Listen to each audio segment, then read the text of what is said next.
we like war. We like war. We're a warlike people. We like war because we're good at it. And you know why we're good at it? Because we get a lot of practice. This country's only 200 years old, and already we've had 10 major wars. We average a major war every 20 years in this country, so we're good at it.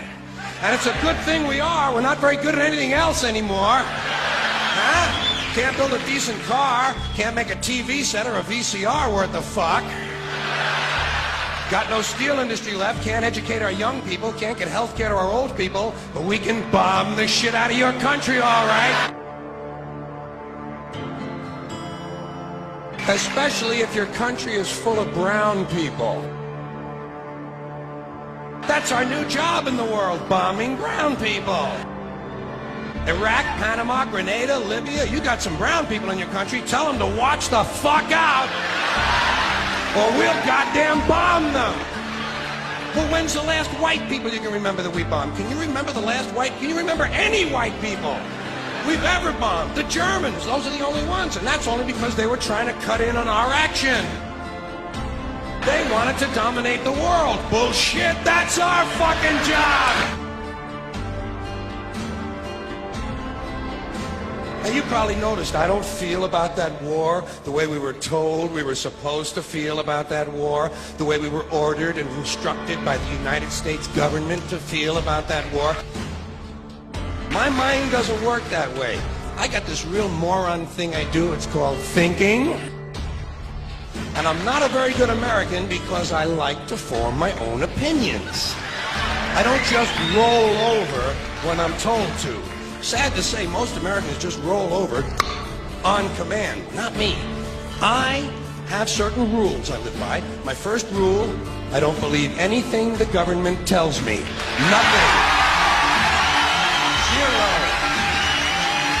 Nope.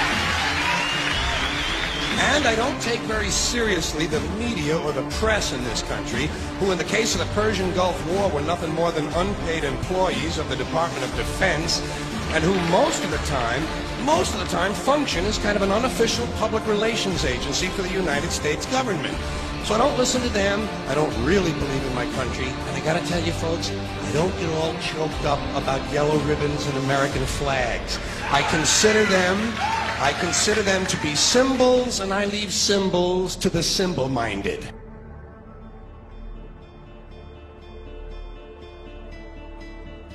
I'm talking about the fact that a war is rich old men protecting their property by sending middle-class and lower-class young men off to die.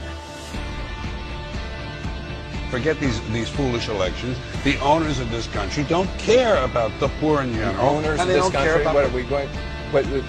is this Karl Marx talking to me? The owners of this country are the voters of this country. You're wrong about that, my friend. Aren't the owners of this country the voters in this country who elected George Bush? Not. Listen, for politics, these elections are a charade. It is a charade. Oh, okay.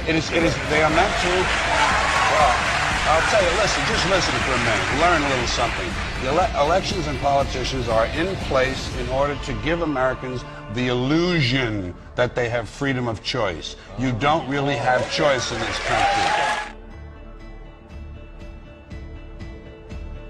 All of the things that are important reduced in choice. Newspapers in a city, how many? Used to be 3, 4, now it's 1 or 2. They're owned by the same people, and they also own a radio station. Give these people a voting day every year so that they'll have the illusion of meaningless choice. Meaningless choice that we go like slaves and say, "Oh, I voted." The limits of debate in this country are established before the debate even begins, and everyone else is marginalized and made to seem either to be communist or some sort of disloyal person, a kook, there's a word, and now it's conspiracy. Say they've made that something that should not be even entertained for a minute, that powerful people might get together and have a plan. Doesn't happen. You're a kook. You're a conspiracy buff. Conspiracy buff.